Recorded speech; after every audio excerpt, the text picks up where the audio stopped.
We are here for what's up this week from Do This, Not That. This is our super short episode where we break down what is going on this week in the world of business and marketing and life. And then we still have our short Ask Us Anything a little later in the week, and then our big tips episode at the end of the week. So, what is going on this week? All eyes are on Thursday, which is the first presidential debate.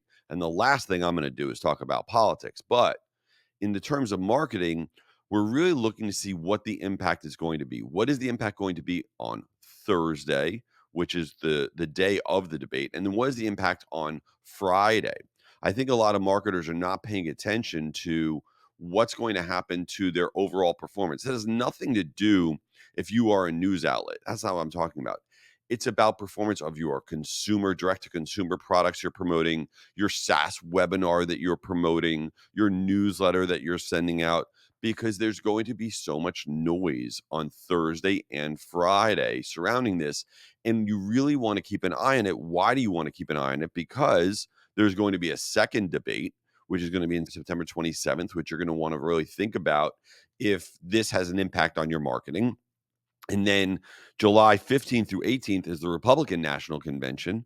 And then August 19th through 22nd is the Democratic convention. And so if these aren't circled on your calendar as it relates to your marketing, I think you really have to take a look at what's going to happen this Thursday and Friday to your marketing to see if it's something that you want to keep an eye on. So what else is going on this week? Well, LinkedIn, which is owned by Microsoft, shared more information about the use of the LinkedIn newsletters that are going on. And again, I don't think marketers are using these enough. And I'm telling you, LinkedIn's putting more energy behind their newsletters. They're adding more functionality to their newsletters. And they just changed something this week that I think is massive. So the LinkedIn newsletter is not just a post that you put on LinkedIn. When you go to post something, and you click write article in your post, you then can change it into a newsletter. And when you do change it into a newsletter, it invites every single person that follows you or is connected to you to subscribe to your newsletter. And you see those notifications now all the time. The reason this is so powerful is that when you go ahead and you post your newsletter, up until now, what had happened was it would do a post on your feed and then would email out your newsletter to everybody that subscribe to your newsletter, which is great. And they perform incredibly well. But the game changer that LinkedIn announced this week, because usage is skyrocketing on the LinkedIn newsletters, is that now they're going to be doing an in app notification whenever you publish a newsletter to anybody that is subscribed.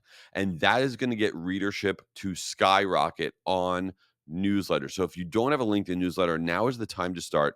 There's now 184,000 LinkedIn newsletters that are getting published. Now, you may think that sounds like a lot, but there's a billion people on there. So you really still have an opportunity to stand out. And over the past year, there's been a 59% increase in the amount of people publishing newsletters and a 47% increase in engagement overall in newsletters. And that's data from Microsoft on LinkedIn. So this new in-app feature, I think, is going to be a game changer for those newsletters.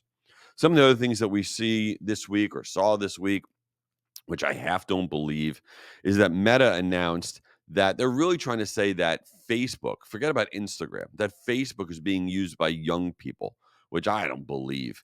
But they're saying that in the US and Canada, there's new data, adults ages 18 to 29, they're seeing over 40 million young adults aged 18 to 29 using Facebook daily in the United States and Canada. And that's the highest mark in the last 3 years. I don't know. I don't know a single young person, not that I know a lot of young people, but I don't know a single young person that goes on Facebook daily, but I guess it's happening. So because they say it's happening, who knows? What nonsense is going on this week? Inside Out did grade the movie theater. I didn't see that. I heard it was great. I don't know. Not exactly my jam, but okay. Inside Out 2, the cartoon, whatever. But the movie that's coming out this week that I will absolutely not be going to see is A Quiet Place Day One.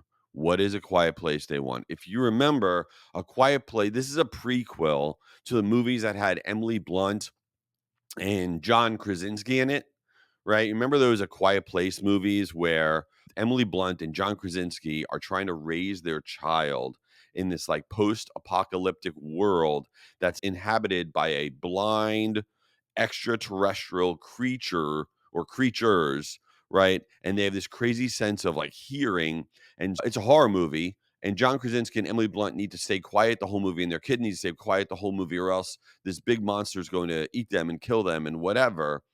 And so I watched the first one, or at least part of it. I didn't know it was a horror movie because I'm so dumb. I had no idea what was going on. If I knew it was a horror movie, I would never have watched it. So I'm watching this thing and there's no talking. And it's like, why is nobody talking? And they're like whispering, and it was horrible. And then it got scary. And I said, what am I doing? So I got rid of that. I got rid of that immediately and said, I am done with this movie. And it did well. I don't know who the people are out there. Maybe you're one of them that not only like horror movies, which I hate, but horror movies where people don't talk. What is this? This is garbage. Anyway, so the new version of it, A Quiet Place Day One, which is a prequel, comes out this week, and I will not be watching that. Anyway, hope you check out Ask Us Anything later in the week and our longer episode at the end of the week. And thanks for being here.